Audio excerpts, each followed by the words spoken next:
Covid-19. Un décès et 382 nouveaux cas. Le professeur Anta Vlultin a annoncé aujourd'hui un nouveau décès en Fianarantsoa, portant à 55 le nombre des décès liés au coronavirus depuis le début de l'épidémie. 382 nouveaux cas positifs de Covid-19 ont été rapportés, dont 346 localisés dans la région Analamanga, 9 dans la région Atsinanana, 7 dans la région Haute-Massiach, 6 dans la région Atsimonjefana, 4 dans la région Bungulava, 4 dans la région Aluchamanguru, 3 dans la région Itas, 1 dans la région Diana, 1 à Ambojui et 1 dans la région Analanzurufu. 6849 personnes sont ainsi contaminées depuis l'apparition des premiers cas à Madagascar. 231 nouvelles guérisons ont été rapportées. 3339 patients ont recouvré la santé depuis le début de l'épidémie.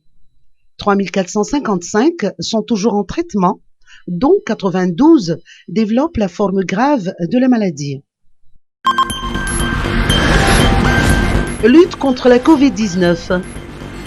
Appui matériel du Japon.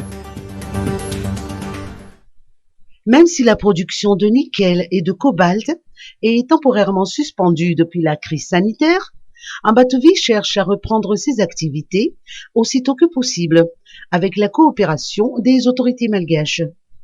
Son Excellence M. Higuchi Yoshihiro, ambassadeur du Japon à Madagascar, l'a déclaré hier au CCO d'Ivatu à l'occasion d'un don de Sumitomo Corporation. L'ambassadeur a rappelé qu'Ambatovi a créé plus de 9000 emplois directs et indirects, dont 84% sont des malgaches, et que la reprise de ces activités apportera beaucoup à l'économie locale. Ambatovi participe également à diverses actions sociales.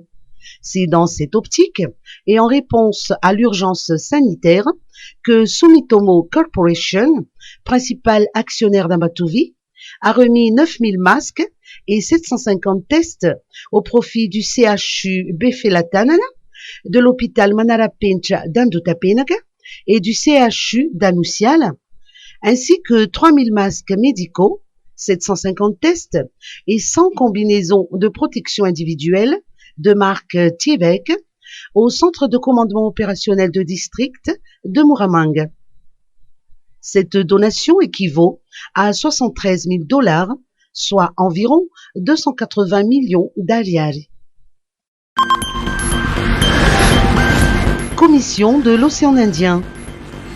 Velayudom Marimotu remplace Hamadi Madi. Le 16 juillet dernier, Hamada Madi a passé le relais à Velayudom Marimotu à la tête du secrétariat général de la Commission de l'océan Indien. Cette fois-ci, Covid-19 oblige, la cérémonie de passation s'est déroulée par visioconférence. Hamada Madi était entouré du comité de direction du secrétariat général depuis le siège de l'organisation à Maurice. Velayudom Marimotu a été investi depuis la cellule diplomatique de la préfecture de la Réunion. Les représentants des États membres et des diplomates ont assisté à la passation depuis Moroni, Antananarivo, Victoria, Port-Louis, Saint-Denis et Paris. Qui est Velayudom Marimotu? Économiste de formation, Velayudom Marimotu a été doyen de la faculté des sciences économiques de l'université de Bordeaux. Il a occupé le poste de directeur de recherche ou encore directeur de l'Institut français de Pondichéry. Il était également recteur de l'Académie de la Réunion. Dans son allocution d'investiture, Velayudom Marimotu a tracé les priorités de son action. Il entend concilier l'économie à l'environnement aux fins d'un développement durable en favorisant davantage les énergies durables, l'éducation et les offres de formation ou de santé.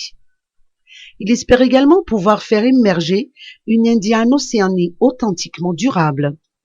Par ailleurs, il a promis un agenda de surveillance et de protection des espaces maritimes. Hamada Mahdi a rappelé les résultats obtenus en sécurité maritime. Il a également souligné l'importance d'une action régionale amplifiée pour la paix et la stabilité, au-delà des interventions ponctuelles. Maître Willy Rezavzatouvou, en faveur de la révision de certaines lois. Maître Willy Rezavzatouvou a déploré la pratique politique qui tente à privilégier le mode de pensée unique sans tenir compte des opposants. À l'occasion d'une conférence de presse à son domicile d'Ankadifouts, l'avocat a annoncé que certaines lois devraient être révisées car elles ne correspondent plus à la conjoncture actuelle et qu'elles servent plutôt d'instrument de répression entre les mains de ceux au pouvoir. Écoutons ses propos. Il se passe quelque chose dans notre pays actuellement. Le fait de telle ou telle arrestation sur une base des lois qui sont déjà plus ou moins antiques, des lois qui sont déjà plus devraient plus être en fonction à ce moment-là parce que ces lois datent de 1960 et même plus de 1960. Comment voulez-vous ne pas avoir une rancœur contre une telle loi du fait que ces lois ont été toujours utilisées par des petits dictateurs, je ne parle pas actuellement tout simplement, mais avant, tout ce qui était passé là utilisait cette loi pour poursuivre, pour intimider, pour faire mal à leur adversaire politique. Cette loi s'appelait déjà l'atteinte à la sûreté intérieure de l'État, plus en bonus, incitation à la haine. Comment voulez-vous ne pas être inquiet du fait que on peut utiliser cette loi à n'importe quoi, à n'importe quel moment, n'importe quelle circonstance, sur telle personne que je n'aime pas. Je prends quelqu'un qui va se promener dans la rue. Toi, je porte plainte contre toi pour ça, si je suis au pouvoir. Mais je peux le faire. Parce que je dirais plutôt qu'il a incité des gens à ne pas m'aimer. Mais bien sûr, on peut ne pas t'aimer parce que tu as fait quelque chose de mal.